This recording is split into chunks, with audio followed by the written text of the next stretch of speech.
اللہ سبحانہ تعالیٰ بندے کی دعا ہر وقت قبول کرتا ہے، لیکن اگر کوئی تکلیف یا بیماری ہو یا جادو کی شکایت ہو تو اس کے لیے باقاعدہ طریقے پر بیٹھ کر اپنے رب کو پکارنا، قبولیت کے اوقات میں رب کو پکارنا بہت ضروری ہے، کیونکہ جتنی بڑی مشکل ہوتی ہے اس سے نجات کے لیے اتنی ہی بڑی ایفرٹ بھی لگانی پڑتی ہے۔ اس لیے ضروری ہے کہ اللہ تعالیٰ سے بہت اچھی طرح دعا کی جائے، گڑ گڑا کر، اور اس سے پہلے اللہ تعالیٰ کی حمد و ثنا اور تعریف کے کلمات کہنا نہ بھولیے۔ سبحان اللہ والحمد للہ ولا الہ الا اللہ واللہ اکبر ولا حول ولا قوۃ الا باللہ۔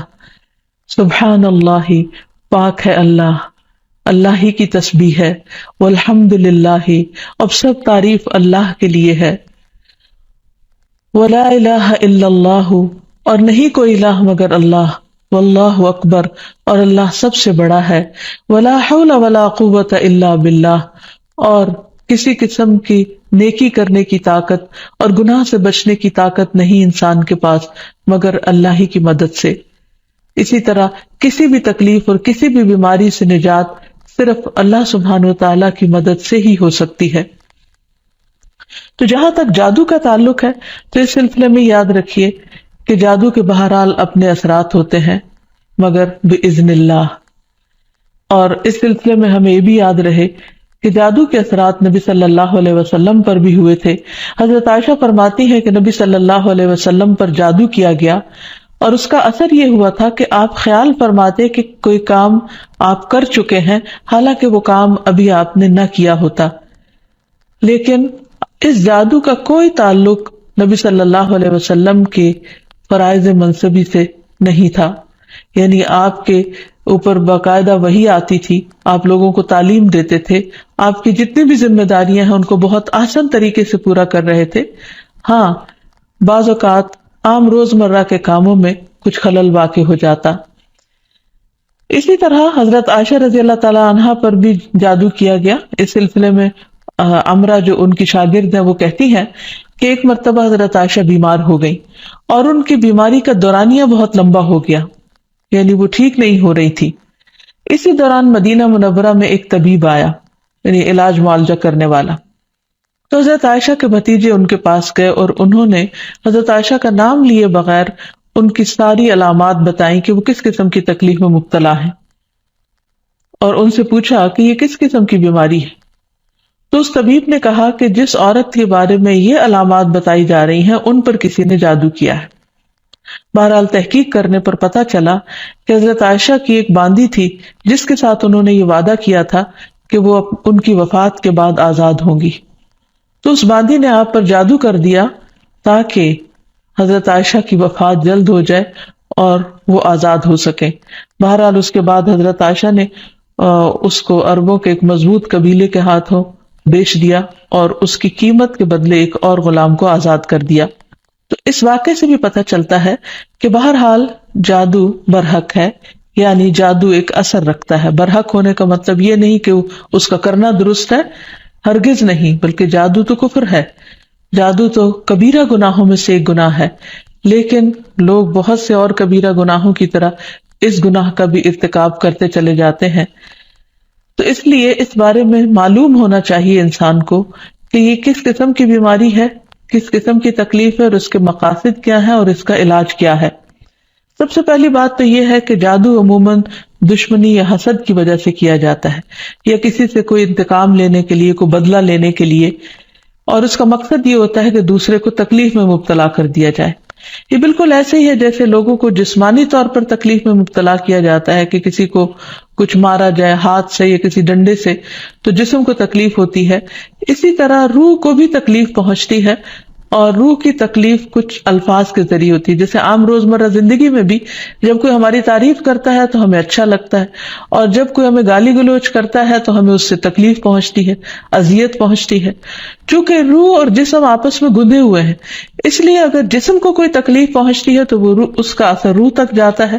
اسی طرح اگر روح پر کوئی چیز اثر انداز ہوتی ہے، کوئی کلام یا کچھ ایسے عملیات، تو اس کا اثر جسم تک بھی جاتا ہے، اور اس طرح انسان جادو کے اثر سے نہ صرف یہ کہ روحانی طور پر بلکہ بعض اوقات جسمانی طور پر بھی بیمار ہو سکتا ہے، اور اس میں بہت سے مذموم مقاصد ہوتے ہیں. بعض اوقات والدین اور اولاد میں یا شوہر بیوی میں یا دوستوں میں لڑائی جھگڑا اور ناچاکی پیدا کی جاتی ہے، اور باہم پیار محبت کے رشتوں کے اندر نفرت کے بیج بوئے جاتے ہیں. پھر یہ کہ جادو کی علامات کیا ہیں، کس کو کیسے پتا چلے کہ جادو ہوا ہے یا نہیں. تو اس میں یہ ہے کہ انسان کی ان یوزول سی کنڈیشن ہو جاتی ہے، یعنی انسان اسی روٹین میں زندگی بسر کر رہا ہے، وہی صبح اٹھنا، کھانا پینا، روزمرہ کے معمولات، لیکن کسی چیز میں دل نہیں لگتا، طبیعت بیزار ہونے لگتی ہے. اور یہ نہیں کہ یہ ایک دن کے لیے، 2 دن کے لیے، کیونکہ ایسا تو ہر ایک کے ساتھ ہو ہی جاتا ہے. ایک لمبے عرصے کے لیے کیفیات تبدیل ہونے لگتی ہیں، سستی یا گھبراہٹ طاری ہو جاتی ہے، ذہنی انتشار یعنی کسی چیز پر کنسنٹریشن کا نہ رہنا، حد سے زیادہ چڑچڑا پن، بعض اوقات عبادات میں بالکل دل نہ لگنا، اور بغیر کسی ظاہری بیماری کے یا بغیر کسی ظاہری جسمانی بیماری کے انسان کے اندر بیماری کی کیفیت محسوس ہوتے رہنا. بعض اوقات ڈراؤنے خواب آتے ہیں، کبھی خون کے چھینٹے اور کچھ غیر معمولی قسم کی چیزیں گھروں میں دیکھی جاتی ہیں. بعض اوقات خاوند بیوی ایک دوسرے سے نفرت کرنے لگتے ہیں، ان میں جدائی تک ہو جاتی ہے. لیکن اس کا یہ مطلب نہیں کہ ان علامات میں سے کوئی ایک علامت کسی وقت انسان کے اندر پائی جائے تو انسان فوراً شک کرے کہ مجھ پر جادو کر دیا گیا. کیونکہ آج کل یہ وبا بھی بہت عام ہو چکی ہے کہ ہر دوسرا شخص اس وہم میں گرفتار ہے کہ اس پر کسی نے کچھ کر دیا ہے. یہ ضروری نہیں ہوتا کہ ہر وقت ایسی علامات کسی کے کچھ کیے سے ہی ہوں. یہ ویسے بھی انسان ہے، کبھی تھک جاتا ہے، کبھی غذا میں کوئی تبدیلی ہو جاتی ہے، کبھی ویسے بھی انسان کا دل اللہ کے ہاتھ میں ہے، جس طرف چاہے اس کو پھیر دے. تو انسان کی طبیعت میں ایک ملال سا اور ایک سستی، ایک بے چینی سی پائی جاتی ہے. تو ان سب چیزوں کا تعلق ضروری نہیں کہ جادو سے ہی ہو، لیکن اگر جادو ہو تو یہ علامات انسان میں دکھائی دیتی ہیں. اب اگر کسی کے اندر ایسی چیزیں ہیں اور علاج کے باوجود، جسمانی علاج کے باوجود شفا نہیں ہو رہی، تو اس کے لیے ضروری ہے کہ انسان پھر روحانی علاج بھی کرے. روحانی علاج کے لیے ضروری نہیں کہ کسی بابے کے پاس یا کسی مذہبی بزرگ کے پاس ہی انسان جائے. انسان خود بھی اللہ سبحانہ و تعالیٰ کا کلام پڑھ سکتا ہے اور پورے یقین اور ایمان کے ساتھ، اور اس سے انسان کو شفا ہو سکتی ہے. کیونکہ کسی انسان کے ہاتھ میں کوئی طاقت نہیں، اصل طاقت اللہ کے کلام میں ہے، جس کو پورے یقین اور ایمان کے ساتھ پڑھنا چاہیے. بہرحال اس سے پہلے کہ انسان کسی ایسے جادو کا شکار ہو، کچھ حفاظتی تدابیر بتائی گئی ہیں. جیسے جسمانی بیماریوں سے بچنے کے لیے حفاظتی تدابیر بتائی جاتی ہیں، ایسے ہی روحانی بیماریوں سے بچنے کے لیے بھی حفاظتی تدابیر ہیں. اس میں سب سے پہلے تو یہ کہ انسان پاک صاف رہے، طہارت اور وضو کا اہتمام کرے، عبادات کی پابندی کرے، کیونکہ شیاطین ایسے شخص پر اثر انداز نہیں ہو سکتے کہ جو اللہ سبحانہ و تعالیٰ کے ساتھ مضبوط تعلق رکھتے ہیں. عبداللہ بیان کرتے ہیں کہ نبی صلی اللہ علیہ وسلم کے سامنے ایک شخص کا ذکر کیا گیا کہ وہ صبح تک پڑا سوتا رہا اور نماز کے لیے بھی نہیں اٹھا. تو آپ نے فرمایا شیطان نے اس کے کان میں پیشاب کر دیا، یعنی اپنی نجاست بھر دی. تو اس سے یہ پتہ چلتا ہے کہ ایسے لوگوں پر جو فرائض سے غفلت برتتے ہیں وہ زیادہ ایسی بیماریوں کا شکار ہوتے ہیں. اسی طرح عبادات کی پابندی بہت ضروری ہے، کیونکہ جب انسان اللہ تعالیٰ کے آگے جھکتا ہے، اللہ تعالیٰ کے ساتھ اس کا تعلق مضبوط ہوتا ہے، تو نہ تو وہ توہمات کا شکار ہوتا ہے اور نہ ہی وہ جادو اور مختلف چیزوں کا شکار ہوتا ہے، یعنی شیطانی اثرات اس پر کم سے کم ہوتے ہیں. اسی لیے نبی صلی اللہ علیہ وسلم کے سامنے جب ذکر کیا گیا کہ ایک شخص صبح تک پڑا سوتا رہا اور نماز کے لیے بھی نہیں اٹھا، تو اس پر آپ نے فرمایا کہ شیطان نے اس کے کان میں پیشاب کر دیا ہے، یعنی اپنی نجاست اس میں ڈال دی ہے. تو جو شخص شیطانی نجاست کے اثر میں ہو، پھر وہ سب سے بڑی بیماری اس کو لاحق ہو جاتی ہے، چاہے اس کو جادو کہیں یا کچھ اور.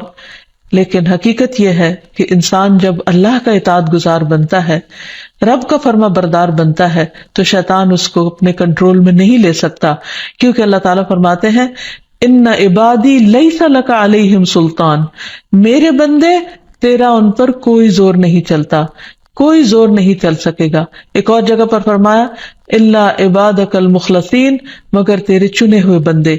تو ہمیں ایسے بندوں میں شامل ہو جانا چاہیے جو اللہ کے محبوب ہیں، اللہ کے چنے ہوئے ہیں، اور اس کے لیے اللہ تعالیٰ نے جو ہمیں احکامات دیے ہیں، جو طریقے سکھائے ہیں، ان کے مطابق زندگی بسر کی جائے۔ پھر اسی طرح یہ ہے کہ کثرت سے اللہ تعالیٰ کا ذکر کیا جائے، خصوصاً استغفار، کیونکہ بہت سی تکلیفیں انسان کے اپنے ہی گناہوں کی وجہ سے آتی ہیں، جیسے آتا ہے ما اصابکم من مصیبت فبما کسبت ایدیکم، جو بھی مصیبت تم کو پہنچی وہ تمہارے اپنے ہاتھوں کی کمائی کی وجہ سے تھی۔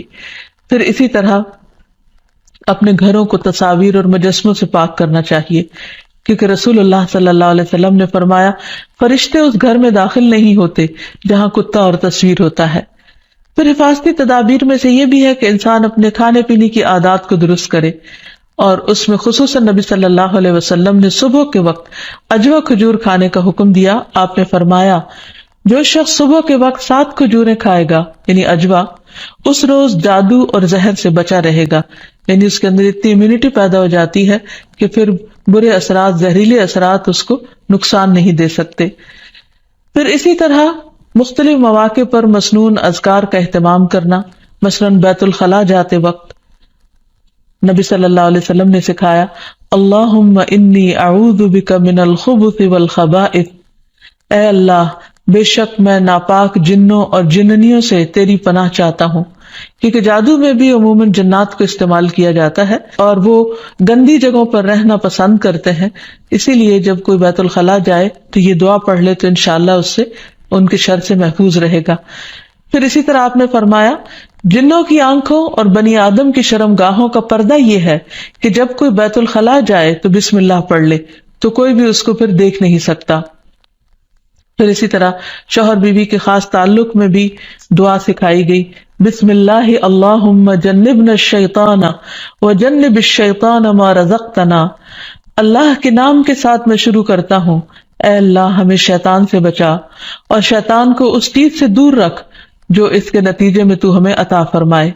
تو آپ نے فرمایا کہ اگر اس کے بعد میاں بیوی کو کوئی اولاد ملے گی تو شیطان اسے نقصان نہیں پہنچا سکتا۔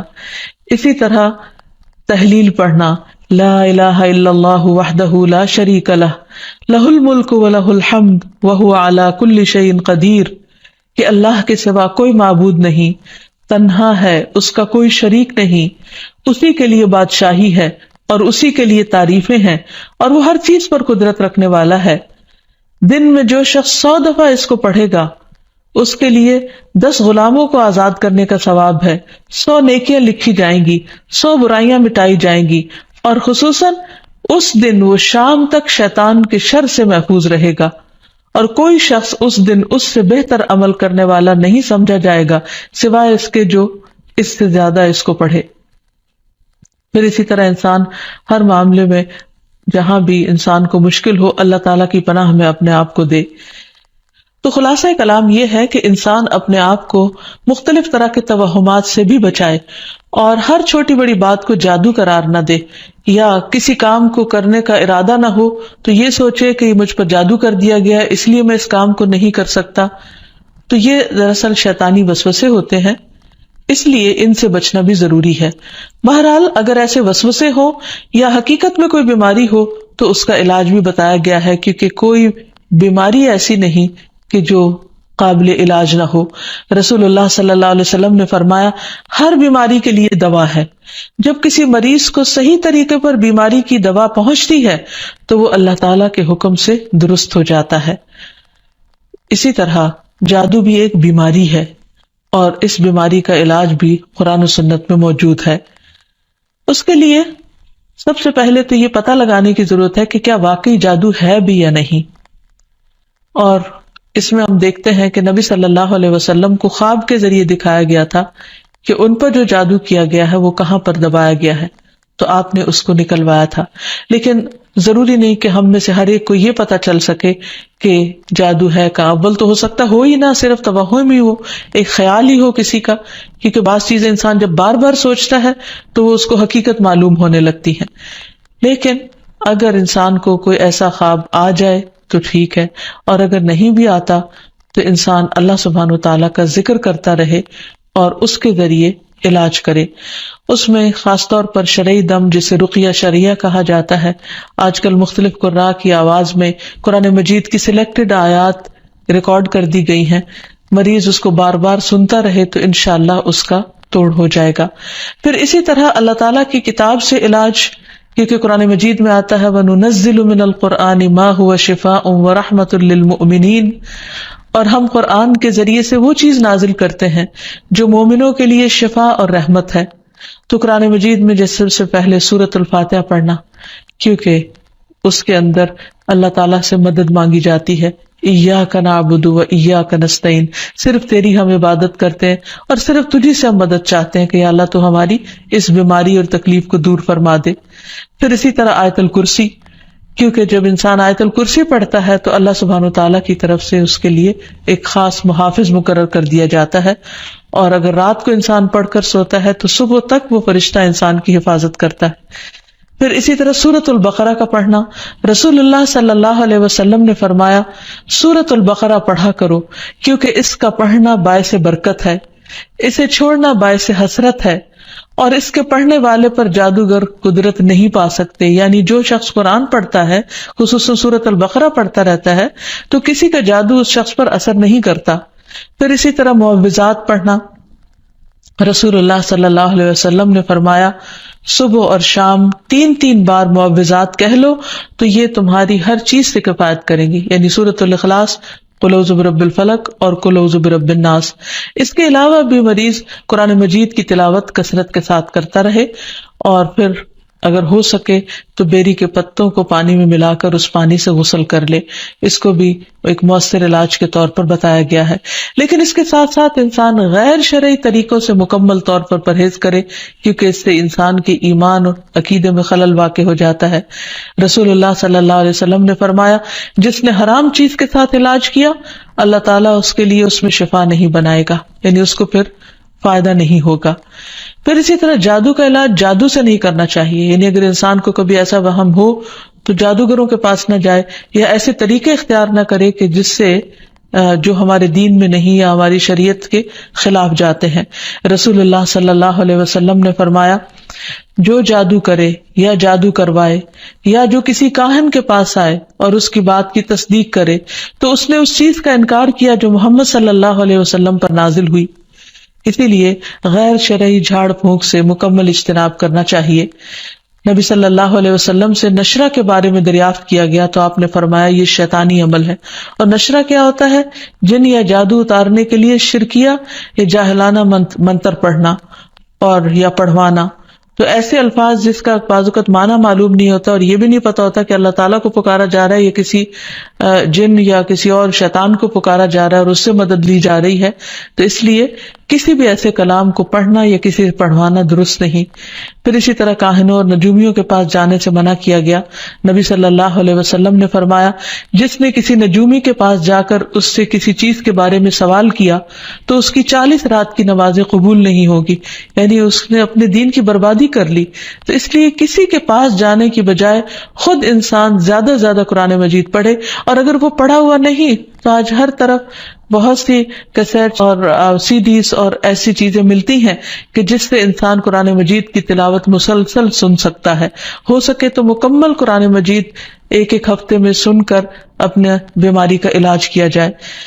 پھر اسی طرح یہ ہے کہ باقی دعائیں بھی جو جادو کے توڑ کی بتائی گئی ہیں ان کو پڑھتے رہنا انسان کو فائدہ دیتا ہے، جس میں خاص طور پر اور آخر میں یہ 2 خاص دعائیں جو نبی صلی اللہ علیہ وسلم نے جنات اور جادو کے شر سے بچنے کے لیے سکھائی ہیں، ان کو بار بار پڑھتا رہے، صبح و شام پڑھتا رہے حتیٰ کہ افاقہ ہو جائے. پہلی دعا ہے اعوذ بکلمات اللہ التامات التی لا یجاوزہن بر ولا فاجر من شر ما خلق وذرأ وبرأ ومن شر ما ينزل من السماء ومن شر ما يعرج فيها ومن شر ما ذرأ في الأرض ومن شر ما يخرج منها ومن شر فتن الليل والنهار ومن شر كل طارق إلا طارقا يطرق بخير يا رحمن. میں اللہ کے کامل کلمات کے ساتھ پناہ چاہتا ہوں جن سے آگے نہ تو کوئی نیک اور نہ ہی کوئی برا شخص بڑھ سکتا ہے، ہر اس چیز کے شر سے جس کو اس نے بنایا، پیدا کیا اور پھیلایا، اور ہر اس چیز کے شر سے جو آسمان سے اترتی ہے، اور ہر اس چیز کے شر سے جو اس میں چڑھتی ہے، اور ہر اس چیز کے شر سے جسے اس نے زمین میں پیدا کیا، اور اس چیز کے شر سے جو اس سے نکلتا ہے، اور رات اور دن کے فتنوں کے شر سے، اور رات کو آنے والے کے شر سے، سوائے اس کے جو خیر کے ساتھ آئے، اے رحم فرمانے والے۔ تو یہ دعا اور ایک اور دعا جو شدید جنات کے حملے سے بچانے والی دعا ہے، جس کے بارے میں کعب الاحبار کہتے ہیں کہ اگر میں یہ چند کلمات نہ پڑھتا تو یہود مجھے گدھا بنا دیتے۔ لوگوں نے پوچھا وہ کلمات کیا ہیں؟ تو کعب نے کہا اعوذ بوجہ اللہ العظیم الذی لیس شیء اعظم منہ وبکلمات اللہ التامات التی لا یجاوزہن بر ولا فاجر وباسماء اللہ الحسنى کلها ما علمت منها وما لم اعلم من شر ما خلق وبرأ وذرأ۔ میں اللہ کے عظیم چہرے کی پناہ مانگتا ہوں جس سے عظیم کوئی اور چیز نہیں، اور اس کے مکمل کلمات کے ساتھ پناہ چاہتا ہوں جن سے آگے نیک یا بد نہیں بڑھ سکتا، اور اس اللہ کے تمام اسماء حسنہ کے ساتھ پناہ چاہتا ہوں جن کو میں جانتا ہوں اور جن کو میں نہیں جانتا، ہر اس چیز کے شر سے جس کو اس نے بنایا، پیدا کیا اور پھیلایا۔ پھر یہ بھی یاد رہے کہ شیطان انسان پر مختلف طریقے سے حملے کرتا ہے، مثلاً اللہ تعالیٰ کے بارے میں شک پیدا کرنا۔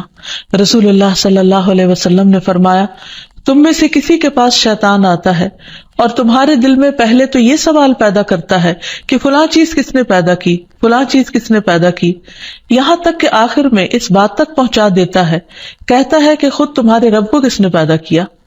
جب کسی شخص کو ایسا وسوسہ ڈالے تو اللہ سے پناہ مانگنی چاہیے اور اس شیطانی خیال کو چھوڑ دینا چاہیے۔ پھر اسی طرح شیطان انسان کو اللہ تعالیٰ کی اطاعت سے روکتا ہے۔ اس نے پہلے ہی دن یہ کہا تھا قال فبما اغویتنی لاقعدن لهم صراطک المستقیم، کہ ابلیس نے کہا کہ تو نے مجھے گمراہی میں مبتلا کیا، نعوذ باللہ، وہ اللہ تعالیٰ کو بلیم کر رہا ہے، تو اب میں بھی تیری سیدھی راہ پر گھات لگا کر بیٹھوں گا۔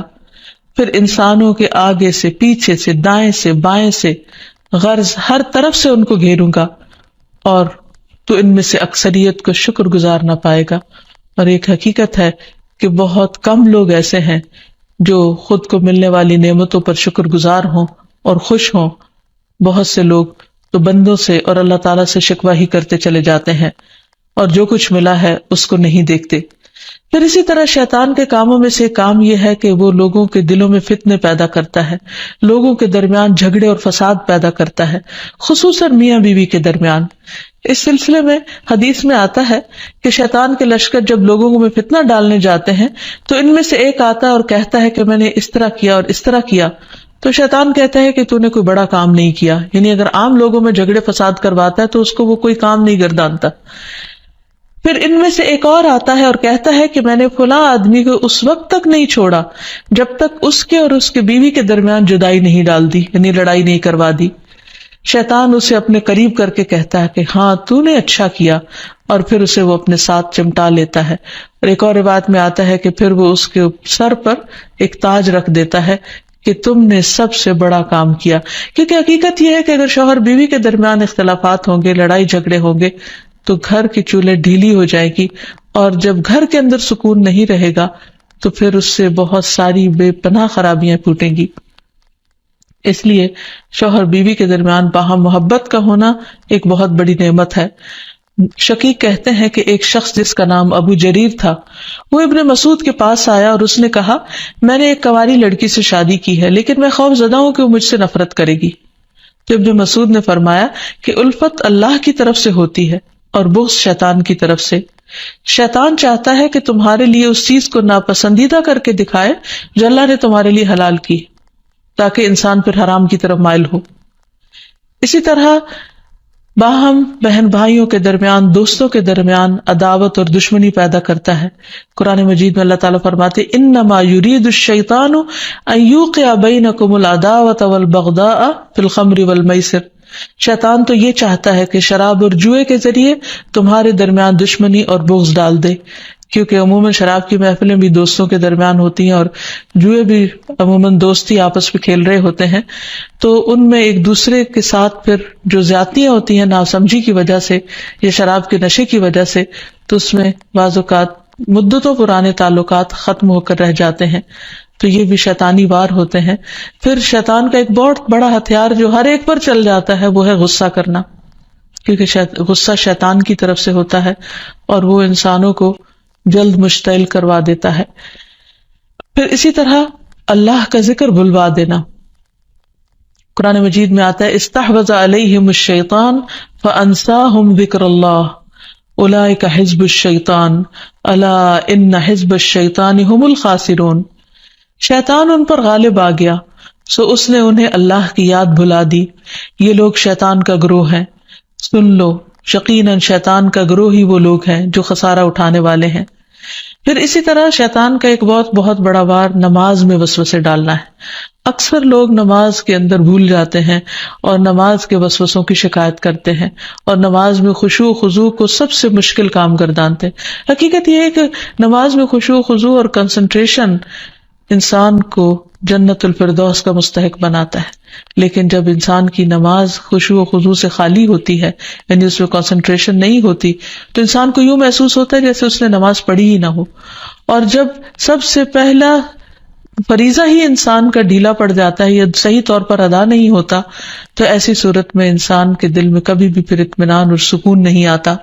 تو بہرحال رسول اللہ صلی اللہ علیہ وسلم نے فرمایا کہ جب نماز کے لیے اذان دی جاتی ہے تو شیطان ہوا خارج کرتا ہے اور بڑی تیزی کے ساتھ پیٹ موڑ کر بھاگتا ہے تاکہ اذان کی آواز نہ سن سکے، اور جب اذان ختم ہو جاتی ہے تو پھر واپس آ جاتا ہے، لیکن جو ہی تکبیر شروع ہوتی ہے پھر پیٹ موڑ کر بھاگ جاتا ہے. جب تکبیر بھی ختم ہو جاتی ہے تو شیطان دوبارہ آ جاتا ہے اور نمازی کے دل میں وسوسے ڈالتا ہے اور کہتا ہے فلاں بات یاد کرو، فلاں بات یاد کرو. ان باتوں کی شیطان یاد دہانی کراتا ہے جن کا اسے کبھی خیال نہ گزرا تھا. اس طرح انسان کو محو کرتا ہے ان خیالات میں، یہاں تک کہ انسان کو یہ بھی یاد نہیں رہتا کہ اس نے کتنی رکعتیں پڑھی تھی، یعنی اس کو رکعتوں کی تعداد تک بھول جاتی ہے. پھر نماز کے اندر ادھر ادھر اس کو بھٹکاتا رہتا ہے اور کبھی اس کی نگاہ ادھر ادھر اٹھ جاتی ہے، ذرا سے شور پر انسان کی توجہ نماز سے ہٹ جاتی ہے، اور بعض اوقات انسان پوری کی پوری نماز پڑھ جاتا ہے لیکن اس میں اللہ کی یاد نام کی کوئی چیز نہیں ہوتی، کیونکہ اللہ کی یاد سب سے پہلے انسان کے دل میں ہوتی، اور اگر دل میں ہی اللہ کی یاد نہیں تو زبان سے محض پڑھا ہوا یاد نہیں کہلا سکتا. پھر اسی طرح شیطان انسان سے برائی اور بے حیائی کے کام کرواتا ہے. قرآن مجید میں اللہ تعالیٰ فرماتے ہیں کہ انما یأمرکم بالسوء والفحشاء وان تقولوا علی اللہ ما لا تعلمون، کہ وہ تمہارا کھلا دشمن ہے، وہ تمہیں برائی اور بے حیائی کا حکم دے گا، نیز اس بات کا کہ تم اللہ کے ذمے ایسی باتیں لگا دو جن کا تمہیں خود علم نہیں، یعنی ایسی باتیں اللہ تعالیٰ کے بارے میں کہو جو لا علمی پر مبنی ہو. بہت سے لوگ اللہ کے بارے میں یا اللہ تعالیٰ کے احکامات کے بارے میں جھگڑتے ہیں بغیر یہ جانے کہ اللہ تعالیٰ نے کسی بات کا حکم کیوں دیا ہے. پھر اسی طرح شیطان کا ایک حربہ ہے انسان کا لباس اتروانا، کیونکہ جنت کا لباس اتروایا تھا آدم اور حوا سے شیطان نے ان کو بہکا کر، اور دنیا میں بھی وہ یہی چاہتا ہے کہ انسان بے حیائی اور فحاشی کی طرف مائل ہو. پھر اسی طرح انسان کے برے اعمال کو شیطان مزین کرتا ہے. جب انسان کو غلط کام کرتا ہے اور اس پر اس کو شرمندگی نہیں ہوتی، اس پر اس کو کوئی ریگریٹس نہیں ہوتے، تو یہ دراصل شیطان کا حربہ ہوتا ہے جو اس پر چل چکا ہوتا ہے. پھر اسی طرح انسان کو اذیت بھی پہنچاتا ہے، جیسے ایوب علیہ السلام کو جو بیماری تھی اس میں وہ کہتے ہیں کہ وَاذْكُرْ عَبْدَنَا ایوب اذ نادى رَبَّهُ انی مسنی الشیطان بنصب وعذاب، اور ہمارے بندے ایوب کا ذکر کیجئے جب انہوں نے اپنے پروردگار کو پکارا کہ شیطان نے مجھے سخت تکلیف اور عذاب میں ڈال دیا ہے. یعنی انسان جب بیمار ہوتا ہے تو اس وقت خصوصاً اس کو مایوس کرتا ہے، اللہ کی رحمت سے مایوس کرتا ہے، اور بعض اوقات اس کے دل میں ایسی ایسی باتیں ڈالتا ہے کہ جسمانی بیماری سے زیادہ انسان روحانی تکلیف میں مبتلا ہو جاتا ہے. اسی طرح بعض جسمانی بیماریاں بھی شیطان کی وجہ سے ہوتی ہیں. آپ صلی اللہ علیہ وسلم نے فرمایا طاعون تمہارے دشمن جنوں کی طرف سے ایک چوکا ہے اور وہ تمہارے لیے شہادت ہے، یعنی وہ آتا شیطان کی طرف سے ہے لیکن تمہارے حق میں فائدہ مند ہو جاتا ہے. اور شیطان کی یہ دشمنی انسان کے ساتھ انسان کی پیدائش کے ساتھ ہی شروع ہو جاتی ہے. جیسا کہ ہم دیکھتے ہیں کہ نبی صلی اللہ علیہ وسلم نے فرمایا کہ جب بنی آدم پیدا ہوتا ہے تو پیدائش کے وقت شیطان اسے چھوتا ہے اور بچہ شیطان کے چھونے سے زور سے چیختا ہے سوائے مریم اور ان کے بیٹے عیسیٰ علیہ السلام کے. اس کی وجہ مریم علیہ السلام کی والدہ کی دعا ہے کہ انی اعیذھا بک وذریتھا من الشیطان الرجیم، کہ میں اسے اور اس کی اولاد کو شیطان رجیم سے تیری پناہ میں دیتی ہوں. اور پھر شیطان تو اپنے کام کرتا ہے، لیکن انسان کو اس کے حملوں سے بچنے کی تدابیر اختیار کرنی چاہیے، جو قرآن و سنت میں ہمیں بہت اچھی طرح بتا دی گئی ہیں. سب سے پہلی بات تو یہ ہے کہ اللہ سبحانہ و تعالیٰ پر بھرپور ایمان اور توکل ہونا چاہیے، کیونکہ اللہ تعالیٰ کا وعدہ ہے کہ جو لوگ ایمان لائیں گے اور اپنے رب پر توکل کریں گے، شیطان ان کا کچھ بھی نہیں بگاڑ سکے گا. انما لیس لہ سلطان علی الذین آمنوا وعلی ربہم یتوکلون. پھر اسی طرح اللہ تعالیٰ کے لیے اخلاص برتنا، ہر کام صرف اللہ کے لیے کرنا، اپنے آپ کو شرک سے بچانا. تو جو شخص ایسا طریقہ اختیار کرے گا، شیطان کا اس پر بھی زور نہیں چلے گا. پھر ہر معاملے میں قرآن و سنت کی پیروی کرنا. پھر دن کا آغاز اور اختتام اللہ کے ذکر سے کرنا، اللہ کی یاد سے کرنا، اللہ کی فرما برداری کے کاموں سے کرنا. پھر اسی طرح کثرت سے سجدے کرنا، کیونکہ شیطان نے اللہ تعالیٰ کا حکم نہیں مانا تھا اور سجدے سے انکار کیا تھا. تو رسول اللہ صلی اللہ علیہ وسلم نے فرمایا جب کوئی آدمی سجدہ والی آیت پڑھ کر سجدہ کر لے تو شیطان روتے ہوئے دور ہٹ جاتا ہے اور کہتا ہے افسوس مجھ پر. آدمی کو سجدے کا حکم ملا تو اس نے سجدہ کر لیا، اس کے لیے جنت ہے، اور مجھے بھی سجدے کا حکم ملا لیکن میں نے انکار کر دیا اور میرے لیے جہنم ہے. تو اس لیے شیطان کی مخالفت اگر انسان کرنا چاہے تو اس کے لیے سجدوں کی کثرت کر دے اور خصوصاً فرض نماز کی پابندی کرے، تو انشاءاللہ شیطان کا زور نہیں چلے گا. پھر اسی طرح گھر کو شیطانی چیزوں سے پاک کرنا. پھر فضول خرچی سے بچنا، کیونکہ فضول خرچ شیطان کے بھائی ہوتے ہیں. نگاہوں کی حفاظت کرنا، کیونکہ نبی صلی اللہ علیہ وسلم نے فرمایا کہ وہ ابلیس کے تیروں میں سے ایک تیر ہے. پھر اسی طرح اکٹھے رہنا، مسلمانوں کی جماعت کے ساتھ جڑے رہنا. رسول اللہ صلی اللہ علیہ وسلم نے فرمایا کہ جماعت پر اللہ کا ہاتھ ہے اور شیطان اس کے ساتھ ہے جو جماعت سے علیحدہ ہو اور وہ اس کو پاؤں مار کر ہانکتا ہے. یعنی جو شخص اچھے لوگوں کے ساتھ ملتا جلتا نہیں، ان کی مجلس میں نہیں بیٹھتا، ایک دوسرے کو وتواصوا بالحق وتواصوا بالصبر نہیں کرتا، وہ پھر شیطان کے وسوسوں اور چالوں کا شکار ہو جاتا ہے. اور آخر میں دعائیں. اللہ سبحانہ تعالیٰ نے ہمیں قرآن مجید میں بھی دعائیں سکھائی ہیں اور نبی صلی اللہ علیہ وسلم نے بھی. اس میں سے پہلی دعا ہے رب اعوذ بک من ہمزات الشیاطین واعوذ بک رب ان یحضرون. اے میرے رب، میں شیطان کی اکساہٹوں سے تیری پناہ مانگتا ہوں اور اس بات سے بھی تیری پناہ مانگتا ہوں کہ وہ میرے پاس آئیں. پھر تعوذ پڑھنا، یعنی اعوذ باللہ من الشیطان الرجیم من ہمزہ ونفخہ ونفثہ. میں اللہ کی پناہ چاہتا ہوں شیطان مردود سے کہ مجھ پر کوئی جنون کا اثر ڈالے یا مجھے تکبر پر آمادہ کرے یا شعر و شاعری کی طرف لائے، یعنی جو غلط قسم کی ہے. پھر قرآن مجید پڑھنے سے پہلے اعوذ باللہ من الشیطان الرجیم پڑھنا. پھر اسی طرح برا خواب دیکھنے پر تعوذ پڑھنا. رسول اللہ صلی اللہ علیہ وسلم نے فرمایا نیک خواب اللہ کی طرف سے اور برے خواب شیطان کی طرف سے ہوتے ہیں. پس جو ایسا خواب دیکھے جس میں کوئی ناگوار چیز ہو تو بائیں طرف تھوک دے اور شیطان سے اللہ کی پناہ مانگے. ایسا کرنے سے وہ خواب اس کو کوئی نقصان نہیں دے گا اور کسی کو یہ خواب نہ بتایا جائے. پھر اسی طرح صبح و شام کی دعائیں پڑھے جس میں خصوصی طور پر شیطان کے شر اور شرک سے بچنے کی دعا ہے. اللہم فاطر السماوات والارض عالم الغیب والشہادہ رب کل شیء وملیکہ اشہد ان لا الہ الا انت اعوذ بک من شر نفسی وشر الشیطان وشرکہ. اے اللہ، آسمانوں اور زمین کے پیدا کرنے والے، پوشیدہ اور موجود ہر چیز کے جاننے والے، ہر چیز کے پالنہار اور اس کے مالک، میں گواہی دیتا ہوں کہ تیرے سوا کوئی معبود برحق نہیں. میں تیری ذات کے ذریعے اپنے نفس کے شر سے اور شیطان کے شر سے اور اس کے شرک سے پناہ مانگتا ہوں. آپ نے فرمایا جب صبح کرو اور جب شام کرو اور جب اپنے بستر پر آؤ تو اس دعا کو پڑھ لیا کرو. اسی طرح سب کام بسم اللہ پڑھ کر کرنا، کیونکہ انسان جب بسم اللہ پڑھتا ہے تو اللہ کا نام لیتے ہی شیطان دور بھاگ جاتا ہے. مثلاً گھر سے نکلتے وقت بسم اللہ توکلت علی اللہ، سواری پر بیٹھتے ہوئے بسم اللہ پڑھنا. پھر اسی طرح آیت الکرسی پڑھنے سے شیطان سے حفاظت رہتی ہے. پھر صبح و شام کے اذکار میں لا الہ الا اللہ وحدہ لا شریک لہ لہ الملک ولہ الحمد وہو علی کل شیء قدیر، یہ 100 بار پڑھنا، اگر 100 بار نہیں تو کم از کم 10 بار انسان ضرور پڑھ لے. پھر اسی طرح لا الہ الا اللہ وحدہ لا شریک لہ لہ الملک ولہ الحمد یحیی و یمیت وہو علی کل شیء قدیر، جو شخص مغرب کے بعد 10 بار پڑھے گا اللہ تعالیٰ اس کی حفاظت کے لیے اسلحہ بردار فرشتے مقرر کر دیں گے جو اس کی صبح تک شیطان سے حفاظت کریں گے. تو اس لیے ہمیں بھی ان اذکار اور دعاؤں کا اہتمام کرنا چاہیے. اگر زبانی یاد نہ ہو تو دیکھ کر بھی پڑھے جا سکتے ہیں، لیکن حقیقت یہ ہے کہ اللہ کا ذکر ایک مضبوط قلعہ ہے جس میں انسان پناہ لیتا ہے ہر قسم کے شر سے بچنے کے لیے، خصوصاً شیطان کے شر سے. تو اللہ تعالی ہم سب کو اس سے محفوظ رکھے. وآخر دعوانا ان الحمد للہ رب العالمین.